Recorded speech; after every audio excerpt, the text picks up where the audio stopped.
আদিরের মতো ধূর্ত একজন ক্রিমিনালের হাত থেকে আপনাদের পুরো পরিবারকে নিরাপদে রাখা আমার দায়িত্ব স্যার।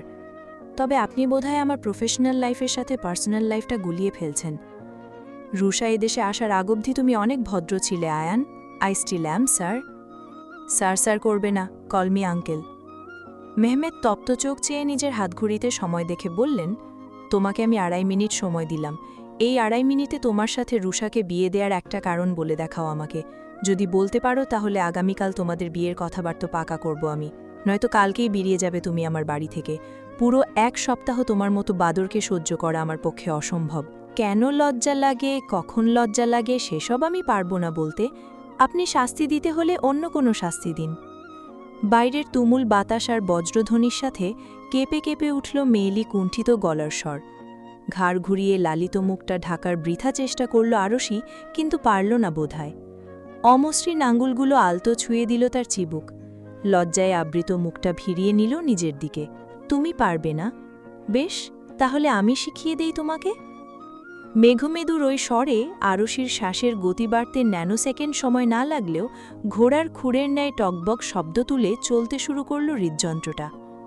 বুকের গণ্ডিতে ঝরে পড়ল মিশ্র অনুভূতির বৃষ্টি। অনেকটা লজ্জা আর কিছুটা ভয়ের এক অদ্ভুত অনুভূতি। তাতেই হয়তো ঘামল মেয়েটা। কার্টিনজের ফাঁক গলে আসা ঠান্ডা বাতাসে শিরদাঁড়া বেয়ে নামল দুধ সাদা স্রোত।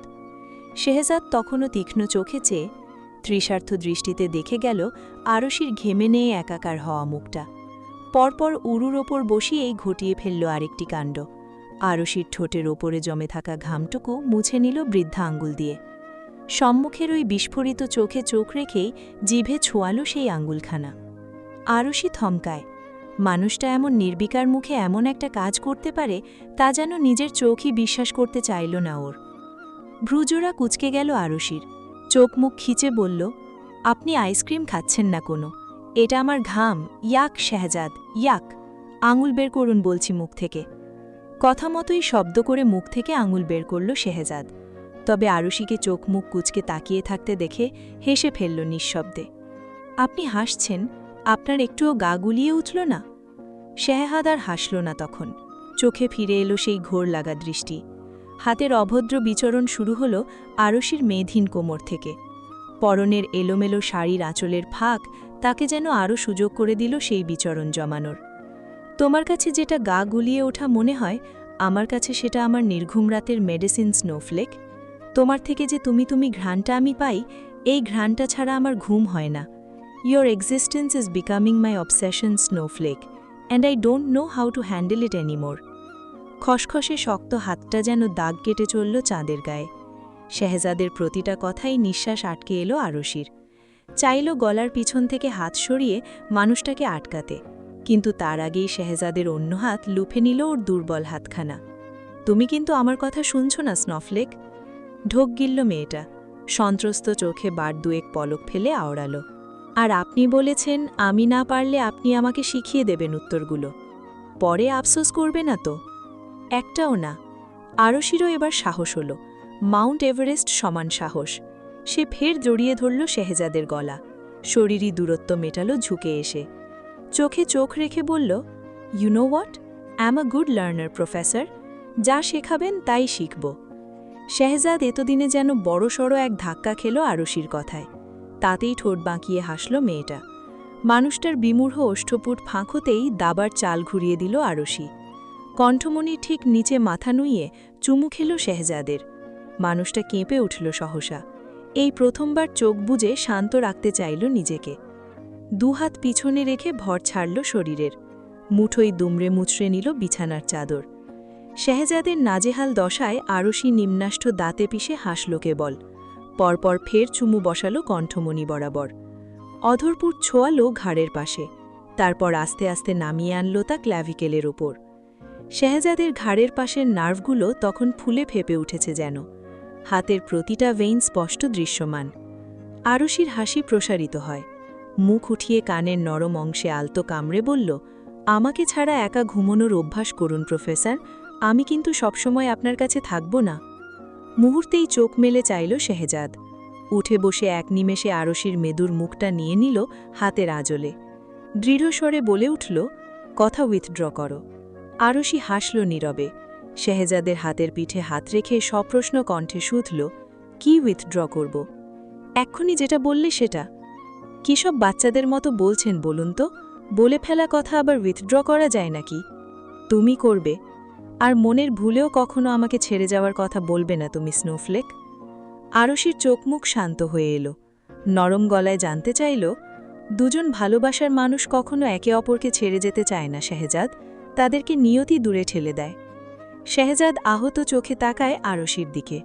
হুট করে এত কঠিন কথা তাকে কেন বলছে মেয়েটা? শেহজাদের ওই ভয়ার্থ মুখের দিকে তাকাতেই ফিক করে হেসে ফেলল আরশি। এ কি, আপনি ভয় পাচ্ছেন? আরে বাবা, এটা তো কথার কথা বলেছি। দেশে ফিরতে চাইলেই তো আর ফিরতে পারবো না। কত কাজ করতে হবে তার আগে জানেন?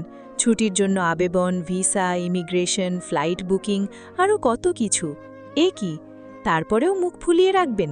আচ্ছা বেশ, ফিরব না দেশে, এই নিজের গলায় চিমটি কেটে কথা দিলাম। উহ, কাজ হলো না।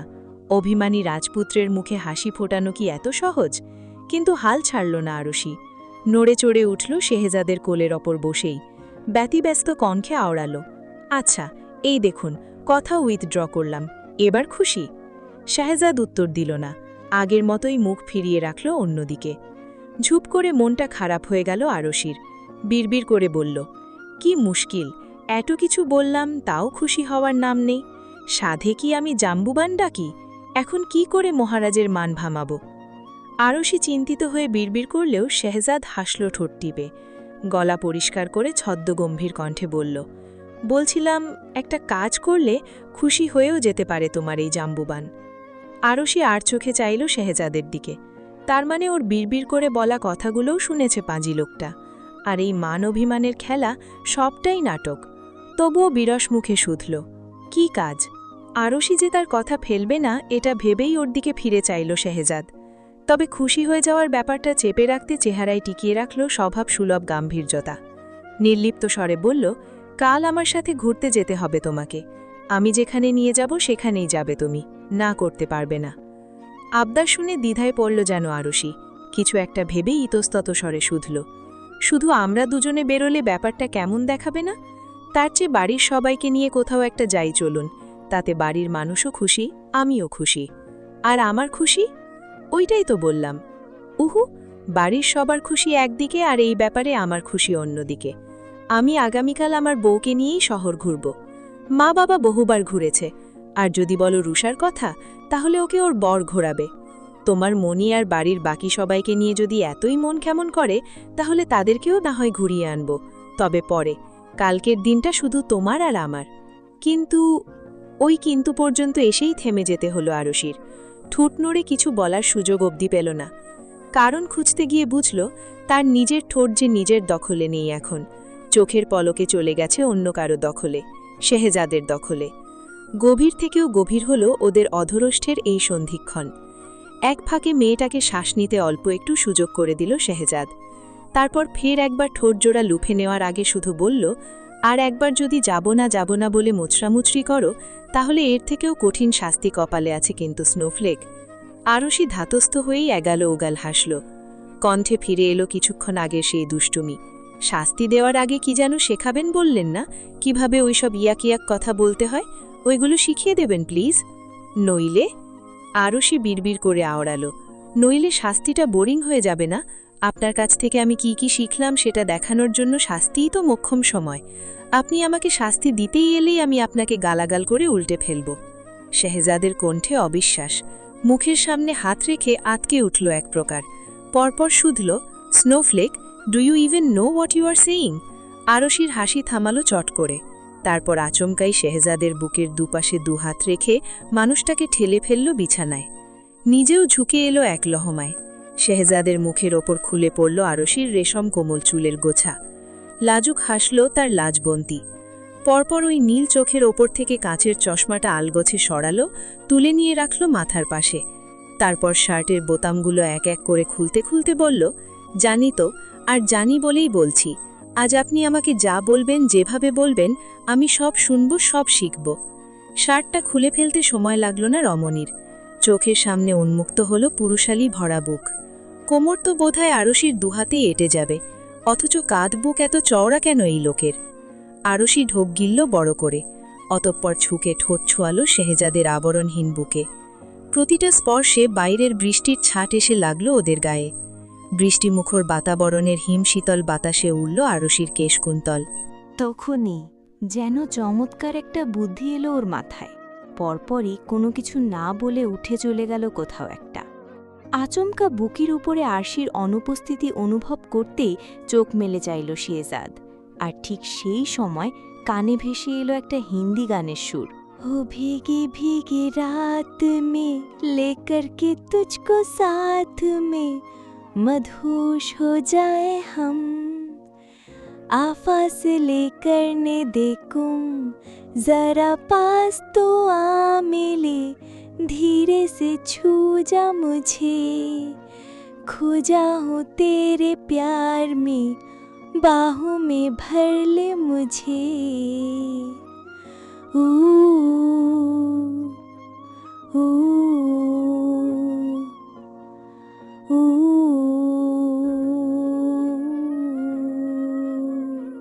মিনিট খানেকের মধ্যে সুরের মূর্ছনা না থামলেও শিফন শাড়িতে শেহজাদের সামনে এসে থামল আরশি। আগের শাড়িটা বদলে এটা পরাই যেন মেড নেমে এসেছে শেহজাদের ঘরে। মারিয়াম বেগমের কাছ থেকে শাড়ি পরা শিখে নেয় 2 মিনিটে শাড়ি পরতে আজ আর অসুবিধে হয়নি আরশির। কিন্তু শেহজাদের সামনে দাঁড়িয়ে থাকতে অসুবিধে হলো ওর। পা জোড়া অবশ হয়ে এলো ওই ব্যাধের মতো চাউনিতে। শেহজাদ আর শুয়ে থাকতে পারল না, খোলা শার্টেই উঠে বসল সে। আরশিকে ডাকল চোখের ইশারায়। মেয়েটা ধীর পায়ে কাছে গিয়ে বসতেই হেসে ফেলল শেহজাদ।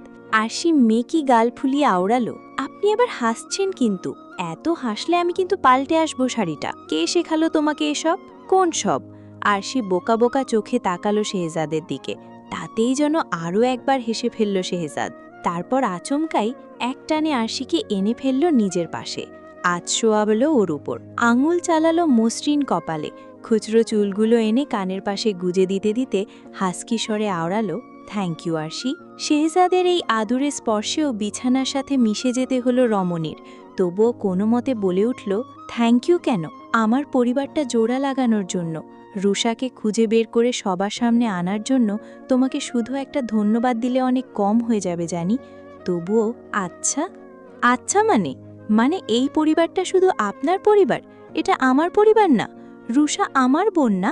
এভাবে সবসময় আমাকে আলাদা আলাদা ভেবেছেন তো আপনার সব চুল দাড়ি আমার আগে আগে পেকে যাবে। তখন বুঝবেন ইয়াং বউয়ের পাশে সাদা গোপ দাড়ি নিয়ে হাঁটতে কেমন লাগে। নিভৃতেই স্মিত হাসল শেহজাদ। তুমি জানো না আজ মা বাবা কি ফিরে পেয়েছেন? ওনারা আজ কতটা খুশি হয়েছেন তুমি জানো না আরশি? আর আপনি খুশি হননি?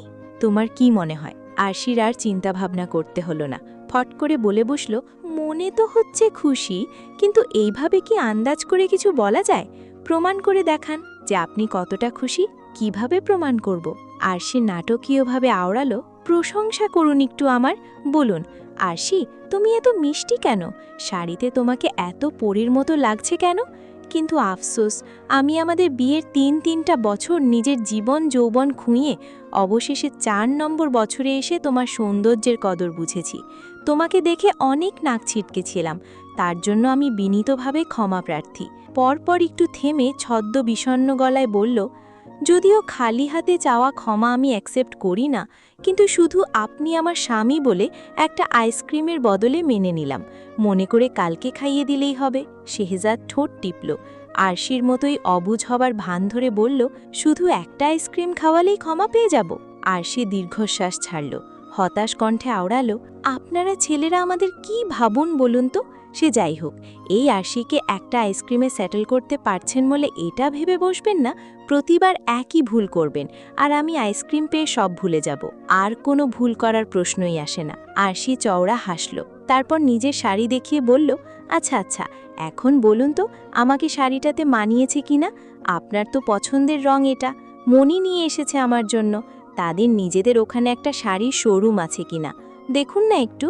শেহজাদ চোখ নামিয়ে দেখল ঠিকই, তবে শাড়ির রং নয়, অন্য কিছু দেখ। শুকনো গলায় ঢোক গিলে ফের চাইল আরশির চোখের দিকে। আরশি কি বুঝল সেই চোখের ভাষা? হয়তো বুঝল, নয়তো না বুঝেই জিজ্ঞেস করে বসল, কি ভাবছেন এটো? শেহজাদের বেলেহেয়াজ মনটা বলে উঠল, ভাবছি শাড়িটা তখন খুলব, কিন্তু মুখে বলল, যে সাদা পরীটা সরাসরি আকাশ থেকে আমার সামনে নেমে এলো, সেই পরী তো কিছুক্ষণ আগে হেঁটেও আসতে চাইছিল না এই রুমে। কে যেন আজ মা আর রুষার কাছে ঘুমোবে বলেছিল, থকমতো খেয়ে গেল বেচারি। হাওয়া গিলে আওড়ালো, পরীর শর্ট টার্ম মেমোরি লস হয়েছে, সে কিছু মনে করতে পারছে না আপাতত। আরশি বিব্রত মুখখানা ঘুরিয়ে রাখল একপাশে। ইস, নিজের কথার প্যাচে এভাবে পড়ে যাবে জানলে আগেই সাবধান থাকতো ও এই জাম্বুবানের থেকে। শেহজাদ তখনও মিটমিটি হাসছে। আরশিকে আরেকটু জ্বালাতেই যেন ছুড়ল নিজের শেষ স্তবকখানা। কিন্তু পরী তো আমার পছন্দের রন, পছন্দের গান সবটাই মনে রেখেছি, শুধু এটাই ভুলে গেল। তাহলে হয়তো তার শর্ট টার্ম মেমরি লস হয়নি, ব্রেনে শর্ট সার্কিট হয়েছে। আরশি আগুন চোখে ফিরে তাকালো শেহজাদের দিকে। মানুষটাকে ঠোঁট টিপে হাসতে দেখেই আরশির অভিমান গাঢ় হলো। উঠে যেতে যেতে বলল, বেশ, মজা ওড়াবেন তো আপনি একা বসে বসে, আমি মা আর রুষার কাছেই গেলাম। ঠিক তখনই বলিষ্ঠ হাতের হ্যাঁচকা টানে আবারও মেয়েটাকে নিজের নিচে এনে ফেলল শেহজাদ। আচমকা আক্রমণে ততস্থ হল আরশি, বিস্ময় বিমূঢ় চোখজোড়া খেঁচে বন্ধ করে নিল সহসা। মানুষটা হাসল, ঝুঁকে এলো ওর কানের পাশে, ঠিক যেভাবে আরশি ওর কানের পাশে এসেছিল, ঠিক সেভাবে। উষ্ণ নিঃশ্বাসের বেগ বাড়তেই শেহজাদ ফিসফিস করে শাসিয়ে দিল তার লাজবন্তীকে। সাহস তো কম নয় তোমার মেয়ে, এত যুদ্ধ করে ও ঘর থেকে বউ নিয়ে এসেছি কি রাতে একা একা ঘুমোবে বলে? রাতের এই হুটহাট বর্ষণ শহরের বুকে